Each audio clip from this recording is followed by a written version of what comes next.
Assalamualaikum warahmatullahi wabarakatuh.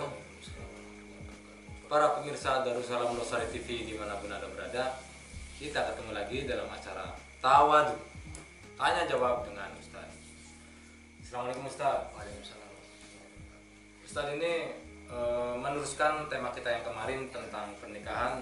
Ini masih banyak pertanyaan yang belum saya bacakan ya Ustaz. Ya, siap. Ini terutama ini tentang niat nikah dulu ya. Ada hadis yang mengatakan tentang niat itu innamal a'malu binniyat. Jadi biar muda-mudi itu yang mau melangsungkan pernikahan itu niatnya itu bisa benar dan pernikahannya bisa menjadi berkah, itu niat yang seperti apa itu Ustaz? Assalamualaikum warahmatullahi wabarakatuh. Pemirsa Darussalam Losari TV dimanapun Anda berada. Ya. Melanjutkan masalah nikah dan ini masalah niat. Jadi betul apa kata host mengatakan innamal a'malu binniyat, bahwa segala perbuatan, segala amal itu tergantung niatnya. Dan terutama nikah ini ibadah yang paling lama, ya. Nikah ini ibadah yang paling lama sampai kita meninggal. Dan beberapa ulama mengatakan wa ayyan wiyan bin nikah iqamatus sunnah. Yang pertama, niatkan untuk meniru sunnah Nabi. Ini yang paling utama, karena Nabi Muhammad itu menikah. Dan kata Nabi Muhammad, barang siapa yang membenci sunnahku maka bukan golongan dari Nabi Muhammad, ya. Siapa yang membenci nikah, maksudnya membenci gitu ya, itu bukan dari golongan Nabi Muhammad. Kemudian niat yang selanjutnya ghaddal basar. Niat yang selanjutnya itu untuk menjaga mata, karena dengan adanya nikah itu mata kita akan lebih terjaga. Wa talabal walad, dan niat untuk mempunyai keturunan, meminta keturunan. Itu karena diantara tujuan nikah itu yang punya keturunan. Wa ghairu dzalika min fawaid nikah, dan niat-niat yang lainnya yang bagus-bagus dari nikah, seperti agar kita ibadahnya lebih rajin, karena ada yang menamai kita untuk ibadah bareng dan lain-lain. Yang penting niat-niat yang bagus datangkan. La mujarradal lahwi wa tamattu'. Jangan cuma niat untuk bersenang-senang atau gembira-gembira ria saja, tapi niatkan untuk yang seperti tadi. Yang paling utama kami ulangi, niat untuk mengikuti sunnah Nabi Muhammad SAW. Itu segelintir masalah niat saat nikah. Terus ini selanjutnya ini tentang khitbah atau tunangan Ustaz. Ini hukum khitbah sendiri itu apa sih Ustaz? Khitbah, ya. Khitbah atau lamaran, ya. Pengertiannya pertama, ya, taqaddumur raghib aw man yakumu anhu ila wali mar'atin liyatazawwaja biha. Yaitu seorang pelamar atau orang yang mewakili pelamarnya mengutarakan maksudnya menemui wali perempuan, mengutarakan maksudnya, oh ini saya atau anak saya ingin menikahi putri bapak apa, gimana, setuju apa enggak. Nah itu khitbah, itu seperti itu pengertiannya. Kemudian masalah hukum khitbah itu sunnah, ya. Dipraktekkan oleh Nabi Muhammad sendiri,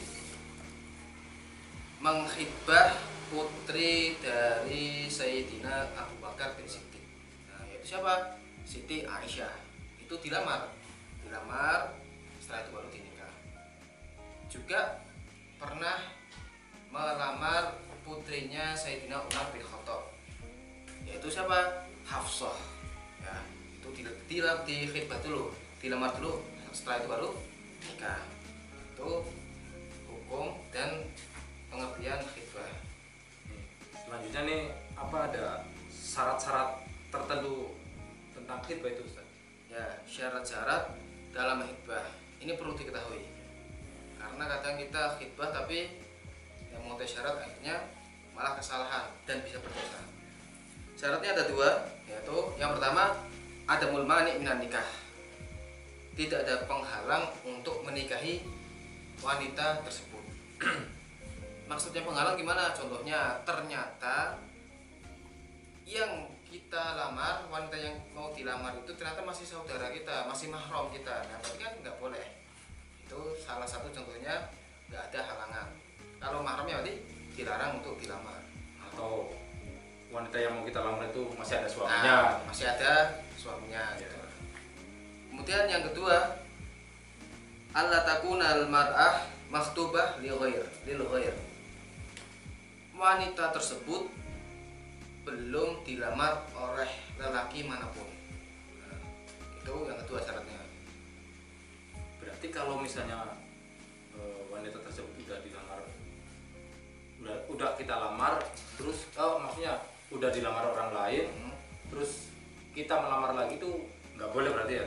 Nggak boleh. Ya. Itu ada hadisnya. Ya.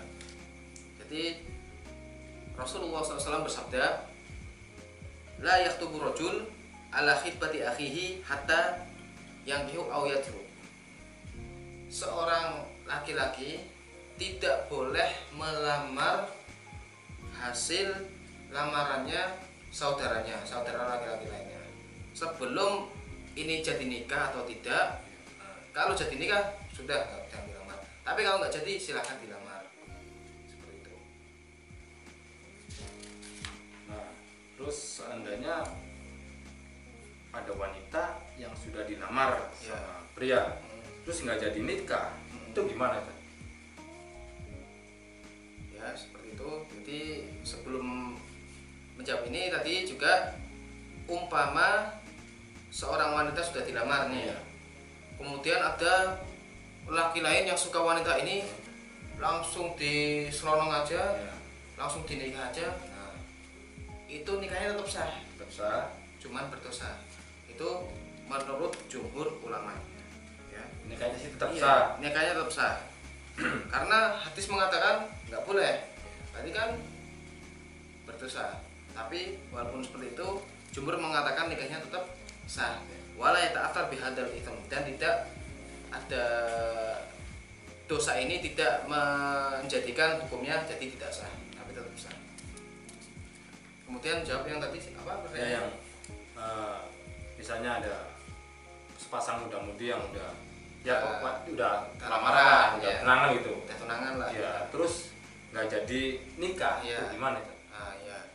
Artinya ini al-udul anil khitbah. Jadi nggak jadi sudah lamaran, udah tunangan, ternyata nggak jadi. Ya, misalnya ada suatu Gimana hal lah ya? yang Ya, ini berarti permasalahannya kan katanya kalau kita lamaran itu biasanya ada ngasih cincin, Ya. ada ngasih ya segala macam segala macam lah gitu, makanan-makanan. Nah itu bagaimana? Atau kadang sudah mengasih sebagian maharnya.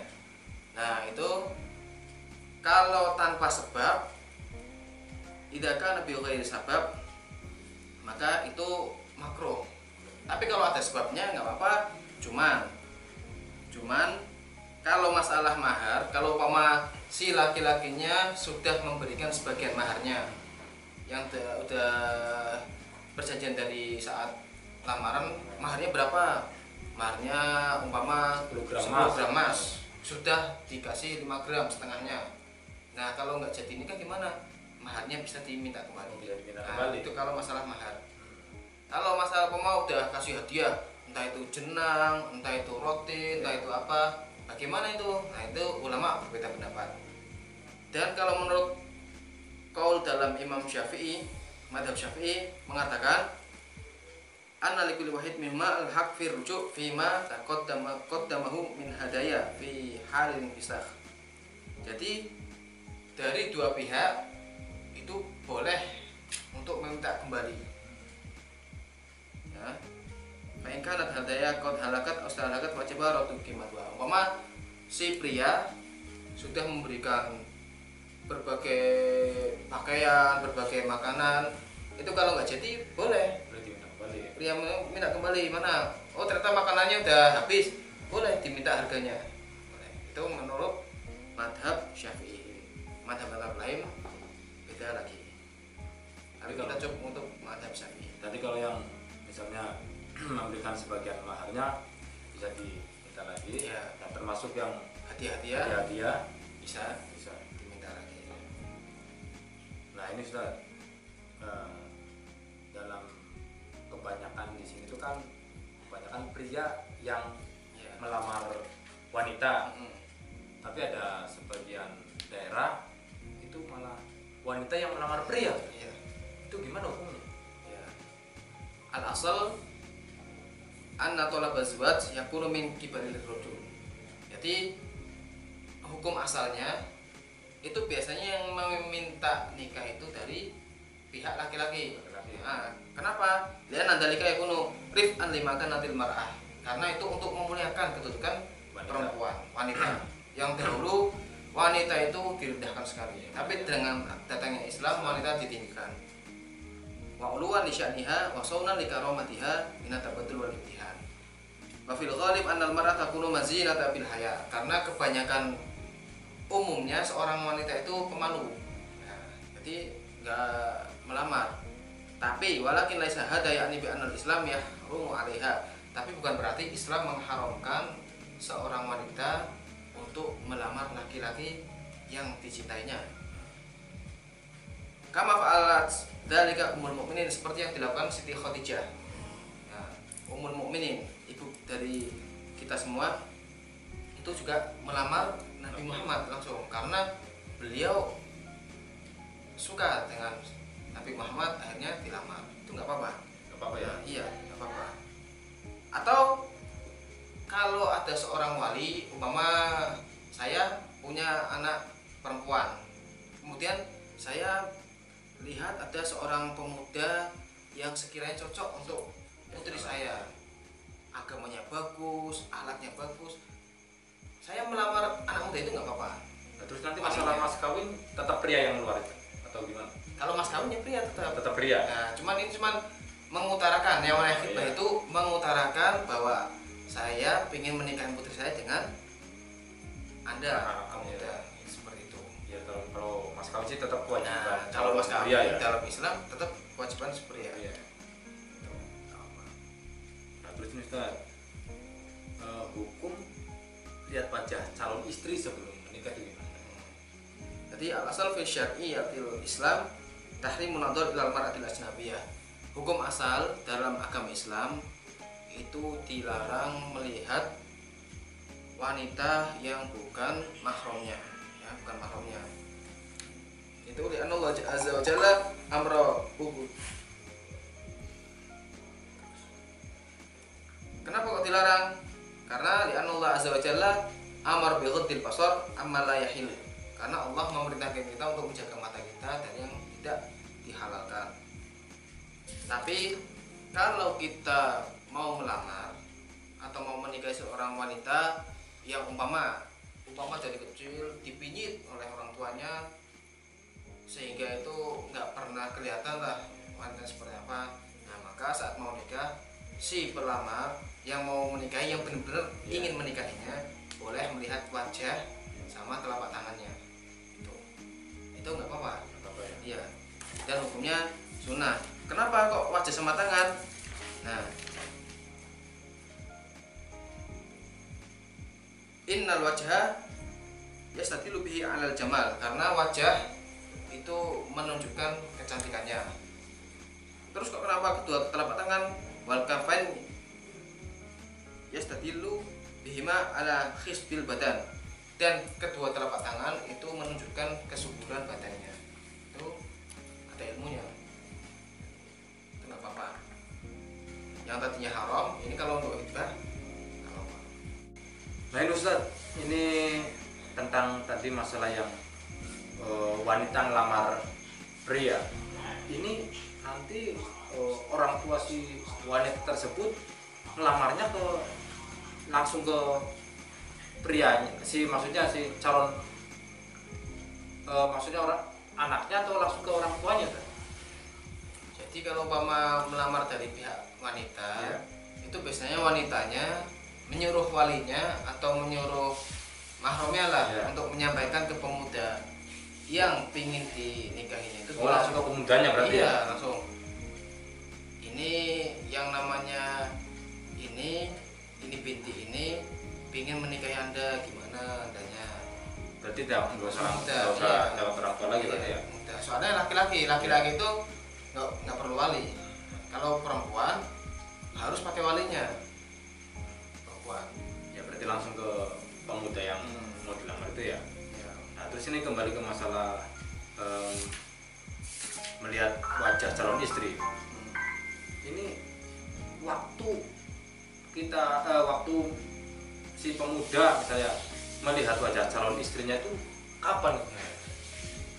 Jadi dalam madhab Syafi'i itu waktu melihat si calon istrinya itu qabla takut memilih khitbatiha, sebelum melamarnya. Jadi sebelum melamar itu dia sudah benar-benar yakin, oh bahwa wanita ini seperti ini wajahnya, perawatannya seperti ini. Jadi nggak ada keraguan saat melamar itu, oh iya udah mantap.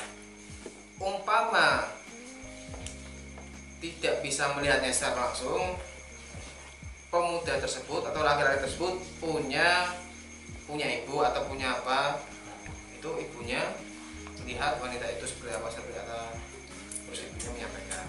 Jadi memang nggak bisa langsung melihat itu, jadi menyuruh orang yang dipercaya untuk melihatnya, Ibunya atau adik perempuannya ya? untuk menerangkan, oh ini wanita ini seperti ini wajahnya.